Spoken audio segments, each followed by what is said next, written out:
Denise Roche.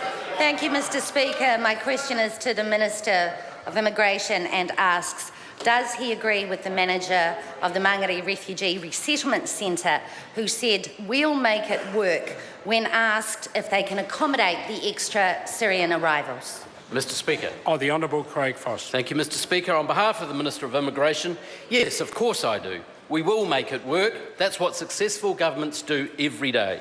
And that is why we have committed to a staggered intake of 750 Syrian refugees over the next 2.5 years.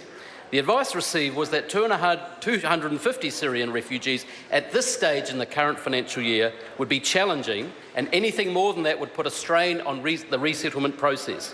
But of course, Mr Speaker, we will make it work. And I do note to the member that a media report this morning which found that the Mangere Refugee Resettlement Centre to be, and I quote, unexpectedly well prepared for the influx of new migrants arriving under the government's emergency refugee package. Supplementary, sir. Supplementary question, Denise Roche. If New Zealand has the capacity to take this number of refugees on a short-term basis, why will he not commit to increasing New Zealand's quota on a permanent basis?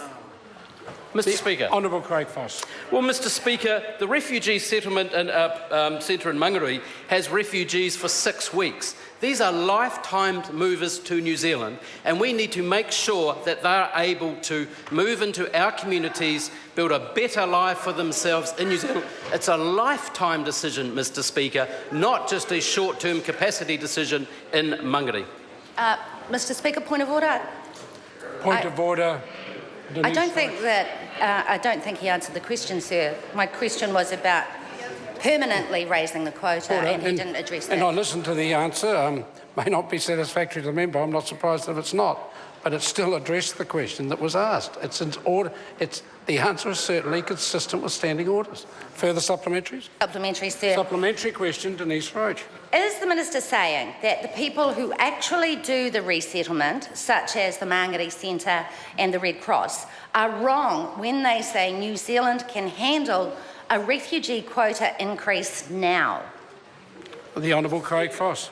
Mr Speaker, I acknowledge the fine work that actually the Red Cross and many volunteers do on behalf of Red Cross throughout New Zealand. And Mr Speaker, right now, the advice we have, given the infrastructure and financial resources we have and the ability to resettle refugees, we are doing pretty good, Mr Speaker. 750 additional refugees from Syria in particular, on top of the 750 we take in per annum, Mr Speaker. Supplementary question, Denise Roche. Thank you, Mr Speaker. Given that there is no legal requirement to wait for a review to increase the refugee quota, and the Minister has already had official advice on increasing the quota, which the Minister said he needed, why won't he raise the quota now? Mr Speaker.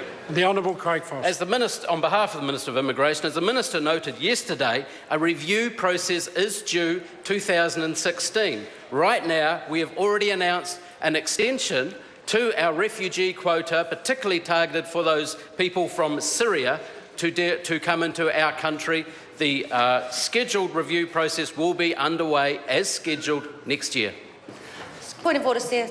Point of order, Denise Roche. I really didn't get an answer to the question I asked. If the member simply asked a simple question, it would be helpful. The question is, why can't the quota be raised now? Yeah. If it was as simple a question like that, I can assist getting an answer. Would the Honourable Craig Foss answer that part of the question? Mr Speaker, on behalf of the Minister of Immigration, the advice we have is, with the resources and infrastructure we have, the recent extension and additional refugees that we've will allow to come into New Zealand, that is what our system can handle at this point in time. Question number 9, the Honourable David Cunliffe.